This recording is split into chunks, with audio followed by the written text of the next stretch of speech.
So for this problem, I want you to find the acceleration of the system and then also the tension in each chord.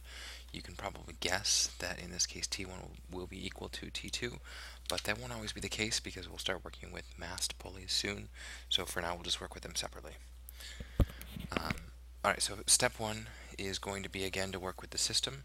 So F net of the system will be equal to mass times acceleration. So our mass of the system is 20 kilograms, and we're looking for our acceleration. Alright, so if we take a look at the forces that are going to be acting here, the forces that are going to cause the acceleration of the system are the ones that are going to be parallel to the plane here, and then up and down over here, right? Side to side motion over here won't really affect the system, and then perpendicular to the plane motion here won't affect the system. So if we think about here, we have an FG parallel force, and we have a T1 here, and then over here we have an FG10 force and a T2 here. Remember, only forces that are external to the system or caused by external objects are going to affect the acceleration. So FG10 here and FG perpendicular are going to be our two. We can anticipate that because they're the equal mass, that FG perpendicular, FG parallel here is going to be less than the total force of gravity. So when I write my net force expression, I'm going to say it's FG10 minus FG10 parallel. Alright, so that's this force here minus this force here. Alright, so FG10, that one's easy, that's 100, right, mg. And then this one over here is going to be mg times the sine of our angle, so sine of 30.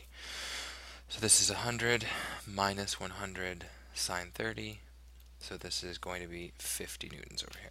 So 50 is going to equal 20 times the acceleration, so the acceleration of the system is, again, 2.5 meters per second squared.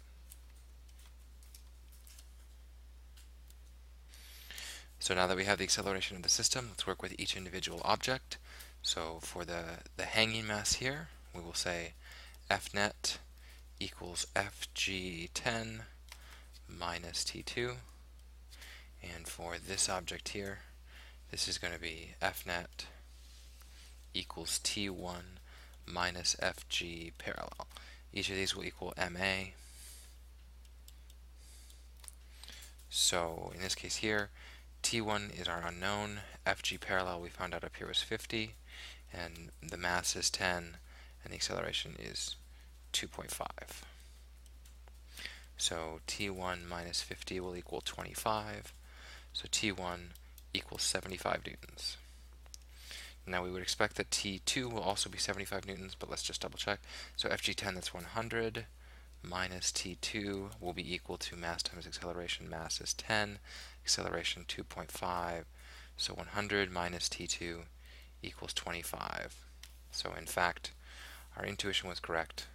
T2 will equal 75 newtons. Again, because we have a massless pulley, frictionless pulley, all of that good stuff, we have the tensions equal to each other. Now notice, though, that the tension over here, T2, is not equal to the 10 kilograms.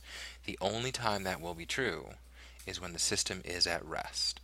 T2 will only be equal to the downward weight of the hanging object if the system is at rest, or actually, I guess, in constant motion, right, if the net force is 0.